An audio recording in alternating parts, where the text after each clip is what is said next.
Okay, so first of all, looking back to last Saturday, I guess it was one of those days where the result was much more important than the performance. Is that fair to say?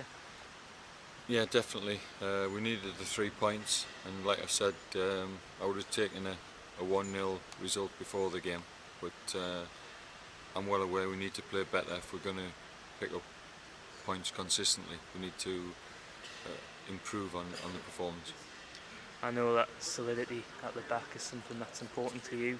The back five did come under a little bit of pressure at times last Saturday, but were you content with what you saw from them? I think in general, the chances that Sutton created were not really in open play. I thought we defended reasonably well. I think they caused us a few problems off set pieces with some decent deliveries into the box.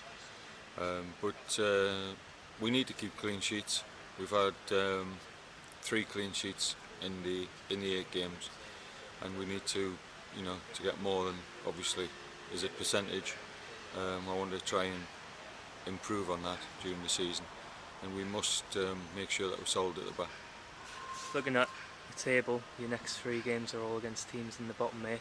Some people would look at that as an opportunity to build momentum, perhaps. Can you ever look at it in those terms, the way this league is? Is it healthy to look at games that far in advance, or is it just a case of one game at a time? Well, you can't look 3 games ahead, because you don't know how the opposition's going to play in the games leading up to that. You don't know what injuries you're going to have. You don't know what team you can pick. And certainly, we went to Bromley, who were in the bottom half of the table, after a good performance against York, and we lost. So you can't underestimate anyone. I treat all the teams the same, and if you don't do that, then you're going to come unstuck. So people I think people who are not managers and not players might look at fixtures and start thinking you should get points from certain games, but it doesn't work out like that. We have to prepare properly for Braintree, which, as we know, is a difficult place to go and always a difficult game. And then you've got to try and be winning your games at home, regardless of who the opposition is. But we certainly won't treat anyone different, whether it's the team at the bottom or the team at the top. Braintree have obviously had a massive turnover of players themselves over the summer, and they haven't started particularly well, but you never take anything for granted going there, do you? Because it is, as you say, always a difficult venue to go and play at. No, I don't think anybody looks at the fixtures and looks at Braintree away and thinks it's going to be anything than a difficult game. They've obviously got a clean sheet and a good point on Saturday away from home, so they'll be looking to build on that, and that's always been a feature of their play. They've always been solid at the back, so they'll be trying to build on that clean sheet. And as I say, they're always tough to score against on their own pitch, but we've got to be looking to be positive, and we can't be going there and sitting back.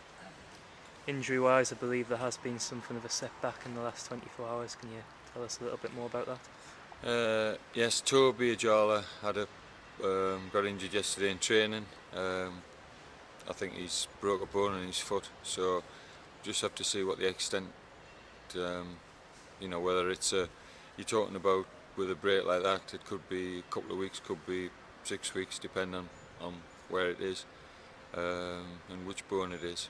But it's disappointing for Toby, but it gives Adam Wrightson a chance, so he'll come into the squad to replace him, and he's been waiting for his chance. He's featured last season before he got injured.